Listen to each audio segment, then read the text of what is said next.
بسم اللہ الرحمن الرحیم۔ السلام علیکم ناظرین اکرام، فیتھ انسائٹ سے میں ہوں آپ کا میزبان ناصر محمود۔ میں نے سفر کے مہینے کے باب میں کچھ گفتگو کہ زمانہ جاہلیت میں لوگ اس کے بارے میں کیا رویہ رکھتے تھے اور کیا کچھ ہوتا رہا، النسی جو قرآن پاک نے جس کو کہا مہینوں کو آگے پیچھے کر دینا، حلال کو حرام اور حرام کو حلال کر دینا، اس کا ذکر پچھلی گفتگو میں کر دیا۔ اب اس سے آگے ہم چلتے ہیں کہ ہمارے زمانے میں جب کہ رسول اللہ صلی اللہ علیہ وآلہ وسلم کی احادیث کثرت سے آ چکیں، حضور سرورد عالم صلی اللہ علیہ وآلہ وسلم نے سفر کے بارے میں کہ لا سفر میں کوئی نحوست نہیں ہے، اتنا کیٹاگوریکلی جب باقاعدہ جہاں صلی اللہ علیہ وآلہ وسلم نے فرما دیا، اور اس کے پیچھے بھی وجہ یہی تھی کہ کفار ہمیشہ سے اس مہینے کو منحوس سمجھتے تھے، اس مہینے کے بارے میں یہی باتیں کرتے کہ آسمان میں بلائیں نازل ہوتی ہیں، بلکہ قول کرتے تھے، اور آج بھی بعض لوگ کہتے ہیں جی کہ 10 لاکھ بلائیں نازل ہوتی ہیں، 10 لاکھ بلائیں پتہ نہیں، اور اس کے ساتھ کتنا ہزار ملاتے ہیں، اور ان کا 9 لاکھ اور کچھ ہزار تو صرف اس مہینے میں آتے ہیں اور باقی سارے پھر باقی مہینوں میں۔ تو ان وجوہات پر، ان غلط خبروں کی بنا پر رسول اللہ صلی اللہ علیہ وآلہ وسلم نے بار بار فرمایا کہ سفر میں ایسی چیز کوئی نہیں ہے۔ اب اس کا رد کیسے ہوا؟ میں ویسے اس چیز پر حیران ہوں، اگر کسی کے پاس اس کا حل ہو تو وہ ضرور دے دے، کہ یہ مسلمانوں میں جو مشہور ہوا تو سفر المظفر، یہ جو المظفر کا لفظ لگایا سفر کے ساتھ، یعنی کامیابیوں کا مہینہ، تو جب جو لوگ ناکامیوں کا یا اس کو نحوستوں کا یا بلاؤں کا مہینہ کہتے ہیں، اس پر کوئی دلیل نہیں ہے، تو کامیابیوں پر بھی کوئی دلیل نہیں ہے۔ یعنی یہ بھی آپ یوں کہہ لیں کہ ایک غلط بات کو دوسری غلط بات سے کاٹنے کی کوشش کی گئی ہے۔ اگر کسی کے پاس اس کی وجہ ہو یا کس نے اس کو آغاز کیا، المظفر کا جو لاحقہ لگا ہوا ہے، یہ کس نے سب سے پہلے لگایا، اگر کسی کے علم میں ہو تو بے شک نیچے کمنٹ کر دے، میں اسے پڑھ کے اپنی درستگی کر لوں گا، جو باقی لوگ سنیں گے وہ بھی اس کمنٹ کو پڑھ لیں گے۔ لیکن میرے علم میں یہ بات نہیں آئی کہ یہ المظفر کامیابی کا مہینہ اس کو کیسے کہہ دیا گیا۔ تو بہرحال یہ بھی ایک میرے حساب میں غلطی ہی ہے۔ مہینوں کے ساتھ لگتے ہیں الفاظ، رمضان کے ساتھ المبارک لگ گیا، برکتوں والا ہے، اس پر دلائل مل جائیں گے، یا اور جہاں کہیں لگے، لیکن اس سفر کے ساتھ المظفر کی وجہ مجھے سمجھ نہیں آ سکی۔ تاہم اس چیز کو جو رسول اللہ صلی اللہ علیہ وآلہ وسلم نے رد فرمایا، وہ آگے نہیں بڑھی امت میں۔ آج تک اس مہینے کے باب میں وہی یعنی آپ غلط کانسیپٹ پائے جاتے ہیں، اور لوگ اس مہینے میں شادیاں نہیں کرتے، لوگ اس مہینے میں کوئی خوشی کا کام، کوئی مکان نہیں خریدتے، کوئی مکان کی تعمیر شروع نہیں کرتے، اور نظریات یہی ہیں کہ اگر آپ نے یہ کام کیا تو اس میں برکت نہیں ہوگی، اس کام میں نحوست آ جائے گی، اس کام میں بلائیں آ جائیں گی، وہ کام غلط ہو جائے گا۔ بلکہ ایک حدیث مشہور کر دی بعض لوگوں نے، وہ چونکہ اب سوشل میڈیا کا دور ہے، اور سوشل میڈیا کی یہ سب سے بڑی بیماری یہ ہے کہ لوگ دیکھتے نہیں ہیں کوئی چیز درست ہے یا غلط ہے، بس اس کو آگے شیئر کیے جاتے ہیں۔ ایسے ہی میرے ساتھ بھی کسی نے شیئر کر دی وہ ایک حدیث کہ من بشرنی بخروج سفرہ بشرتہ بالجنہ، کہ جس کسی نے مجھے سفر کے خاتمے کی خبر دی کہ سفر گزر گیا، میں اسے جنت کی بشارت دیتا ہوں۔ یہ حدیث نہیں ہے، یہ حدیث موضوع ہے۔ موضوع حدیث وہ ہوتی ہے جو سرے سے حدیث ہوتی ہی نہیں۔ موضوع کا مطلب یہ ہوتا ہے فیبریکیٹڈ، خود وضع کی گئی، کسی نے خود بنا دی، اس کو بنا کے حدیث مشہور کر دیا، یہ حدیث ہے نہیں۔ اگر آپ اس حدیث کو دیکھیں تو تمام علماء نے اس کو موضوعات میں لکھا، اس میں امام قزوینی کو دیکھیں، ملا علی قاری رحمۃ اللہ علیہ کو دیکھیں، علامہ اجلونی کو دیکھیں، ہر ایک نے یہی لکھا، لا اصل لہ موضوع، اس حدیث کی کوئی اصل نہیں ہے، یہ موضوع ہے۔ اب لیکن اس کے باوجود جو میرا کوسچن ہے وہ ادھر ہی ہے، جب اس حدیث کو بھی موضوع کہہ دیا، اور رسول اللہ صلی اللہ علیہ وآلہ وسلم کی صحیح احادیث ہیں جو اس مہینے کے بارے میں انکار کرتی ہیں کہ کوئی نحوست کا قول یا اس کے بارے میں ایسی بات کرنا غلط ہے، کوئی سفر میں ایسی بات نہیں ہے، پھر یہ مشہور کیوں ہوا؟ اس کے پہلے 13 دنوں کو 13 تیزیاں بنا دیا، اس کے بعد جو ایک آخری ماہ سفر کا ایک بدھ ہے، تمام مکاتب فکر، آپ حیران ہوں گے ناظرین کرام، کوئی مکتبہ فکر ایسا نہیں، نہ کوئی بریلوی، دیوبندی، اہل حدیث، کوئی بھی اہل تشیع، کوئی ایک ایسا مکتبہ فکر نہیں ہے جو اس کو پروموٹ کر رہا ہو، جو کہہ رہا ہو کہ ایسا ہوا ہے۔ لیکن اس کے باوجود عوام میں یہ اتنی پھیل گئی اور اتنی مشہور ہو گئی کہ اس کا آخری بدھ جب آتا ہے تو لوگ غسل کرتے ہیں، کوئی سیر کو نکلتے ہیں، پارک میں جاتے ہیں، کوئی لوگ اس دن چوری بناتے ہیں، کوئی لوگ اس دن روزہ رکھتے ہیں، کوئی خاص قسم کی نماز پڑھتے ہیں، پتہ نہیں کیا کیا باتیں ہیں، اور ان ساری چیزوں کا کوئی تعلق نہیں ہے رسول اللہ صلی اللہ علیہ وآلہ وسلم کی ذات کے ساتھ منسوب کر کے لوگ کرتے ہیں۔ یہ یاد رکھیں، یہ بالکل غلط ہے۔ نوافل ہر روز پڑھیں، جس طرح پڑھیں، کسی نے قل اللہم مالک الملک پہلی رکعت میں پڑھنا ہے، دوسری میں یہ پڑھنا ہے، یہ سارے اس طرح کی کوئی چیزیں اگر شریعت کی مخالفت میں نہ ہوں تو کوئی حرج نہیں ہے، مستحبات میں آئیں گے، لیکن اس کو مسنون کر کے پیش کرنا اور اس کو پڑھنا، میں سمجھتا ہوں کہ یہ بہت عجیب و غریب بات ہے۔ اور اس سے بڑی عجیب بات یہ ہے کہ کوئی ایک مسلک اس کو پروموٹ نہیں کر رہا ہے اس بات کو، اور وہ بات پھیلی جا رہی ہے۔ اعلیٰ حضرت مولانا شاہ احمد رضا خان رحمۃ اللہ تعالیٰ علیہ نے اس سے منع کیا، حتیٰ کہ علماء دیوبند منع کرتے رہے، علماء اہل حدیث نے منع لکھا، کسی ایک نے اس کی حمایت نہیں کی، لیکن یہ باتیں ایسے ہی پھیل گئیں اور حقیقت سے بالکل 180 ڈگری الٹ ہیں۔ آپ دیکھیں نا کہ جس سفر کے بارے میں، جس بدھ کے بارے میں لوگوں نے کہا کہ اس دن رسول اللہ صلی اللہ علیہ وآلہ وسلم کو کچھ صحت ملی تھی، حقیقت کیا ہے؟ حقیقت یہ ہے کہ اس دن رسول اللہ صلی اللہ علیہ وآلہ وسلم کا مرض الوصال شروع ہوا تھا۔ اب آپ دیکھ رہے ہیں اس میں کتنا الٹ ہے، یعنی جو بات مشہور ہے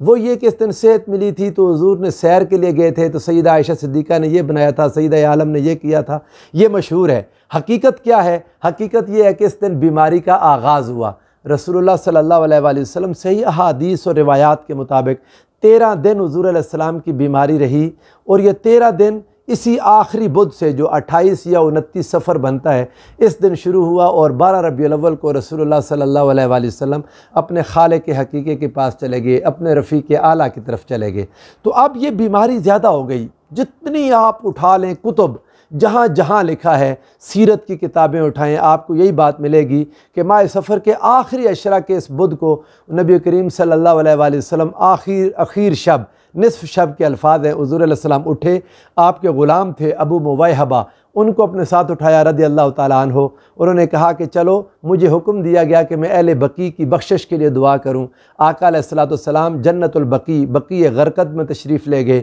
وہاں جا کے ان لوگوں کے لیے استغفار کی، ان کو سلام کیا، اور بعض روایات میں یہاں تک آتا ہے آقا علیہ السلام نے ان سے گفتگو کی کہ اے اہل مقابر، تمہیں اپنا حال مبارک ہو، قبروں میں تمہیں تمہارا قیام مبارک ہو، کیونکہ اب دنیا میں فتنے پھوٹنے لگے ہیں۔ رسول اللہ صلی اللہ علیہ وآلہ وسلم کا دنیا سے پردہ فرما جانا قرب قیامت کی ایک بہت بڑی علامت ہے، کیونکہ آقا علیہ السلام نے فرمایا تھا انا والساعۃ کہاتین، میں اور قیامت ایسے ہیں جیسے میری یہ 2 انگلیاں ہیں۔ تو حضور علیہ السلام کا پردہ فرما جانا قرب قیامت کی ایک اور بڑی علامت تھی۔ اور پھر فتنے واقعی پھوٹے، جو حضور علیہ السلام نے صحابہ سے کہا تھا کہ انہ من یعش بعدی فسیری اختلافا کثیرا، تم میں سے جو میرے بعد زندہ رہے گا وہ اختلافات کثیرہ دیکھے گا۔ سیدنا عثمان غنی کی شہادت، سیدنا مولا کائنات کی شہادت، سیدنا امام حسن مجتبیٰ کی شہادت، امام حسین علیہ السلام کے کربلا پر تو آ کر بلاؤں کی انتہا ہو گئی، اور اسلام کی تاریخ وہ اتنی زخمی لخت ہو گئی،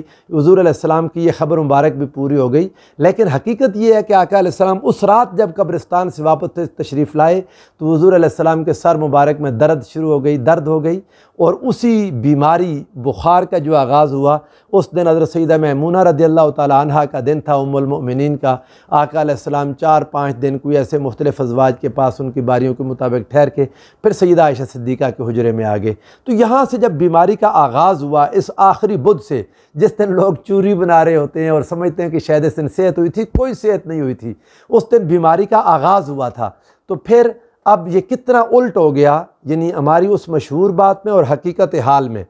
اور پھر اب بعض لوگ اس پر یہ دلیل بناتے ہیں، کچھ لوگوں کو میں نے سنا، وہ یہ کہتے ہیں کہ جی چونکہ رسول اللہ صلی اللہ علیہ وآلہ وسلم کو بیماری لگی اس ماہ میں،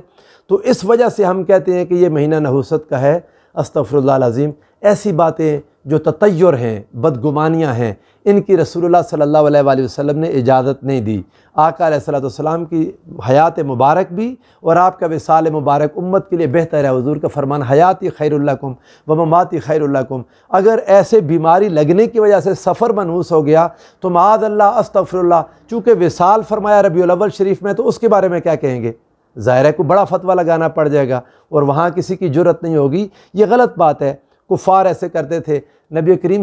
کہ وہ تطیر لے لیتے تھے، بدگمانیاں، قالوا انا تطیرنا بکم، اور انبیاء سے کہتے کہ ہم تم سے بدشگونی لیتے ہیں۔ یہ مسلمانوں کا طریقہ نہیں ہے، مسلمان بدشگونی کسی چیز سے نہیں لیتا۔ مسلمان کا عقیدہ ہے کہ میرے رب نے اگر میرے لیے اچھائی لکھ رکھی ہے تو ساری دنیا مل جائے وہ اسے برائی میں اور نقصان میں تبدیل نہیں کر سکتی، اور اللہ اگر کسی کو نفع دینا چاہے کوئی نقصان نہیں دے سکتا، اور کسی کو نقصان دینا چاہے تو کوئی نفع نہیں دے سکتا۔ تطیر کی، بدگمانی کی، بدشگونی کی اسلام میں کوئی جگہ ہے ہی نہیں۔ حضور نبی کریم صلی اللہ علیہ وآلہ وسلم کی اپنی حیات طیبہ میں بہت سارے واقعات ملتے ہیں جو حضور نے سفر میں کیے۔ حضرت سیدہ خدیجہ رضی اللہ تعالیٰ عنہ سے شادی سفر میں ہوئی، اور بہت سارے واقعات ہیں، حتیٰ کہ غزوہ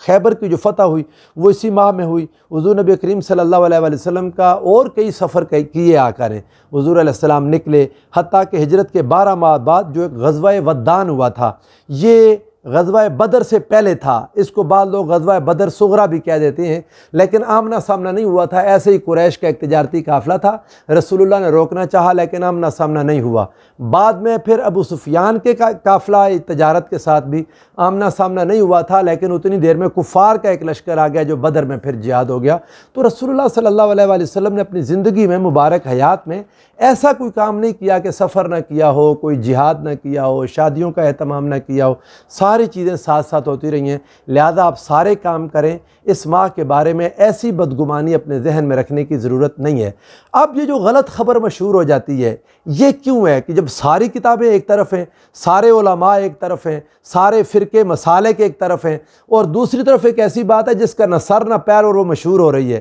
کبھی سوچئے گا اس بات پر، غلط بات کا اتنی جلدی مشہور ہو جانا، اس کی بنیادی وجہ یہ ہے کہ اس میں شیطان کا ہاتھ ہوتا ہے، من الجنت والناس، شیطان کے وہ شتونگڑے جو انسانوں میں اور جنات میں، لوگوں کے دلوں میں، الذی یوسوس فی صدور الناس، لوگوں کے دلوں میں وسوسہ اندازی کر دیتے ہیں اور غلط بات جلدی مشہور ہو جاتی ہے۔ آج کی بات نہیں ہے، آپ غزوہ احد میں دیکھیں، رسول اللہ صلی اللہ علیہ وآلہ وسلم کی شہادت کی خبر غلط تھی، فوراً مشہور ہو گئی۔ غزوہ بنو مستلق میں سیدہ عائشہ صدیقہ رضی اللہ تعالیٰ عنہ پر الزام وہ کسی منافق نے لگایا، اتنا پھیلا کہ حضور کے صحابہ اس کے اندر آ گئے، اور اس بات میں بڑی بڑے عجیب و غریب، بڑے اچھے اچھے نام اور بڑے بڑے نام آ گئے، حتیٰ کہ اللہ تعالیٰ نے سورہ النور میں رسول اللہ صلی اللہ علیہ وآلہ وسلم کی زوجہ مطہرہ ام المومنین سیدہ عائشہ صدیقہ رضی اللہ تعالیٰ عنہ کی برات کا اظہار فرمایا۔ ایسے یہ خبریں پھیلتی رہتی ہیں، غلط خبریں پھیل جاتی ہیں۔ رسول اللہ صلی اللہ علیہ وآلہ وسلم کو اپنی حق اور سچ نبوت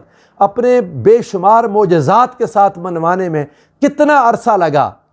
لگا، مقابلے میں دیکھیں تو مسیلمہ کذاب چند دنوں میں اس نے لاکھوں لوگ اکٹھے کر کے رسول اللہ کے مقابلے میں کھڑے کر دیے۔ تو غلط خبر کا مشہور ہونا، صحیح خبر کو پھیلانا، کوشش کرنا، محنت کرنا، اس کے باوجود صحیح خبر نہیں پھیلتی، اور غلط خبر کو آپ روکتے بھی رہتے ہیں اور وہ دنوں مہینوں میں پھیل جاتی ہے۔ اس لیے جو سوشل میڈیا پر درخواست کروں گا، خبر پھیلانے میں بہت احتیاط کیا کریں، مت پھیلائیں کوئی بھی خبر جب تک آپ کے پاس دلیل نہ ہو، خاص طور پر جب رسول اللہ کا فرمان کیا کہ آپ پھیلاتے ہیں اور وہ رسول اللہ کا فرمان نہ ہوا تو جہنم نصیب ہو جائے گی۔ اور حضور علیہ السلام نے فرمایا فَلْيَتَبَوَّأْ مَقْعَدَهُ مِنَ النَّارِ، اس کا آگ میں ٹھکانہ اپنا بنا لے۔ اس لیے درخواست کروں گا کہ سفر کے بارے میں اس طرح کی تمام چیزیں غلط ہیں، اور جو شروع میں کہا المظفر کا لائقہ، اگر کسی کے علم میں ہو تو ضرور کمنٹ میں لکھ دے تاکہ مجھے سمجھ آئے کہ اس کو المظفر کس بنیاد پر کہا گیا۔ اللہ تعالیٰ ہم سب کے حال پر رحم فرمائے۔ والسلام علیکم ورحمۃ اللہ وبرکاتہ۔